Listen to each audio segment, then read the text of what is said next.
This is a day Aaron Gunches has been asking for more than a decade, even accusing the state of pointless foot dragging. Wednesday, Aaron Gunches was put to death for the murder of Ted Price, Gunches' then girlfriend's ex. The Price family says they never thought this day would happen. Today is an incredibly solemn day. It is not taken lightly. It is my job to enforce the law. The death penalty is the law of the land in Arizona. At 10:33 a.m., inmate Aaron Gunches was put to death by lethal injection, the first execution after the state paused them in 2023. The governor called for a review of the process due to several questionable executions dating back to 2014. I can say that the process went according to ADCRR policy and procedure. As you'll hear from witnesses today, aside from a cough, Mr. Gunches made no sounds when he was brought into the execution room, and you did not put up any sort of resistance during the process. Several media members were witness to Wednesday's execution.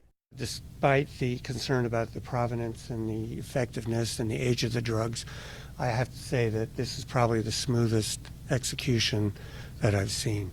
ABC 15's Ashley Holden, also part of that group, and witnessed Gunches take his last breath. His eyes closed. Like I said, he had the hard breaths. So I think we were all watching to see what would happen.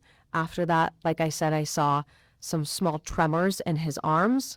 And then it was a pretty quickly loss of conscious.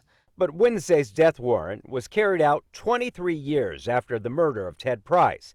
23 years he didn't get to spend with his loved ones, including his two kids. They have spent more than half of their adult lives without their father.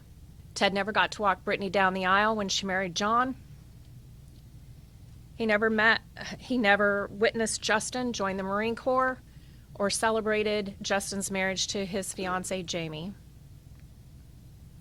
Nothing will ever bring Ted back, so we've had no choice but to move forward without him. The Price family says the execution of Gunches will now allow that. I don't think we ever thought that this day would come, so it's kind of surreal. Karen Price tells us they finally have justice and the family can move forward. As for Aaron Gunches, witnesses reported he was very stoic through this process and refused any last words. In Florence, I'm Javier Soto, ABC 15, Arizona.